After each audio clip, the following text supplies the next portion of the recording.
அதான் நான் அன்னைக்கே சொன்னேன். எல்லா கட்சிக்காரங்க மாதிரி ஆட்சியில் இருக்கும் போது நீ லஞ்சம் வாங்கி பணம் சேர்த்து வச்சிருந்தீங்கன்னா இன்னைக்கு இந்த நாய்கள்லாம் வந்து கோவிட்டு முன்னால கைகட்டி நிக்குமல்ல. நீ என்னமோ ஊரை திருத்துற உலகத்தை திருத்துறேன்னு உண்மை பேசுன. இவனுக்கு நல்ல வழியா தெரியாதுப்பா. தொல்லை கொடுத்துக்கிட்டே இருப்பானுங்க. அவன் செத்ததுக்கு அப்புறம் சில வைக்க அலைவானுங்க. இவனுக்கெல்லாம் இவனுக்கு ரூட்லயே போய் திருப்பி அடிக்கிறானுங்க பாரு. அவனுக்கு தாப்பா இவனுக்கு மாலை போடுவானுங்க, காலில் விழுந்து மரியாதை செய்வானுங்க. அவனுக்கு தாப்பா இவனுக்கு கரெக்ட். ஏப்பா இவனுக்கு என்னைக்குப்பா நல்லவன் கெட்டவன் பார்த்து ஓட்டு போட்டுருக்கானுங்க. இவனுக்கு கணக்கு என்ன? ஒரு ஓட்டுக்கு ஒரு பித்தளை கூட, ஒரு பித்தளை சொம்பு, ஒரு பித்தளை பாலாடு தானப்பா போட்டுருக்கானுங்க. இவனுக்கு ரேஞ்சுக்கு அதை ஒரு நாள் பிசினஸ் ஆக்கி கரெக்ஷன் பண்ணிட்டானுங்க. அவனுக்கு ரேஞ்சுக்கு அதை 5 வருஷம் பிசினஸ் ஆக்கி லஞ்சம் மேல கரெக்ஷன் பண்ணிட்டு இருக்கானுங்க. இவனுங்களை கொள்ளை அடிக்கிறதுல தப்பே இல்ல, இவனுங்களை அடிக்கிறதுல தப்பே இல்ல. இவனுக்கு அடி வாங்கி சாகிறதுக்கு பிறந்தவனுங்க.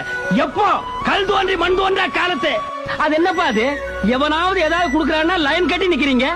யாராவது இலவசமா அரிசி போடுறாங்கன்னா அதையும் வரிசையில் வந்து வாங்கிக்கிறீங்க. எவனாவது இலவசமா வேட்டி சட்டை குடுக்கறான்னா அதையும் வரிசையில் வந்து வாங்கிக்கிறீங்க. ஆனா கொள்ளை அடிக்க மட்டும் கூட்டம் கூட்டமா போவீங்க.